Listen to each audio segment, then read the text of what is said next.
অ্যান্টার্কটিকার প্রচণ্ড শীত শূন্যের নিচে ৬০ ডিগ্রি, যেখানে এক ভয়াবহ তুষারঝড়ের সময় হাজার হাজার পেঙ্গুইন একসঙ্গে জড়ো হয়ে বিশাল গোলাকার বলয় তৈরি করে। এই দলের একদম কেন্দ্রে থাকে তুলনামূলক উষ্ণ পরিবেশ, যেখানে তাপমাত্রা ৩০ ডিগ্রিতেও পৌঁছাতে পারে। কিন্তু বাইরের পরিধিতে থাকা পেঙ্গুইনগুলো নিজেদের দেহ দিয়ে প্রচণ্ড ঠান্ডা হাওয়া প্রতিহত করতে হয়। স্বাভাবিক প্রশ্ন, তাহলে সবাই কি নিজেদের প্রাণ বাঁচাতে মাঝখানে যাওয়ার প্রতিযোগিতায় নামবে না?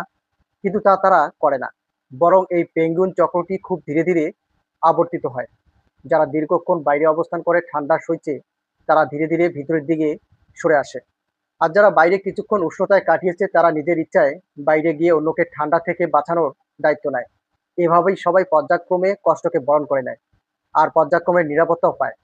এখন কল্পনা করুন, ভিতরের পেঙ্গুইনগুলো যদি শুধু নিজেদের আরাম নিয়ে ব্যস্ত থাকতো, কখনো বাইরে আসতে চাইতো না, তাহলে বাইরের সারির পেঙ্গুইনগুলো ধীরে ধীরে ঠান্ডায় প্রাণ হারাতো। একসময় বাইরের সেই প্রতিরোধ বলয় ভেঙে পড়লে ভিতরের পেঙ্গুইনগুলো এক দুর্ভোগ ডেকে আনতো। এই ছোট প্রকৃতির দৃশ্য আমাদের জীবনের এক গভীর শিক্ষা দেয়। পরিবার, বন্ধুত্ব, দাম্পত্য বা কর্মক্ষেত্রে সব সম্পর্কই তখনই টেকসই হয়, যখন সবাই একে অপরের জন্য সামান্য ত্যাগ স্বীকার করতে সম্মত হয়।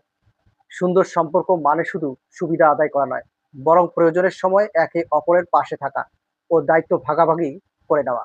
যে ব্যক্তি শুধু নিজের স্বার্থ দেখে, সে হয়তো অল্প সময়ের জন্য কিছুটা এগিয়ে যেতে পারে, কিন্তু শেষ পর্যন্ত সেই ব্যক্তি নিজের নিরাপত্তা ও সম্পর্ক দুটোকেই হারিয়ে বসে। স্মরণ রাখবেন, একসঙ্গে বাঁচতে হলে অপরকে আগলে রাখতে হয়, কারণ সত্যিকারের সম্পর্ক একার পথ নয়, তা ঐক্যের ভিত্তিতে দাঁড়িয়ে থাকে।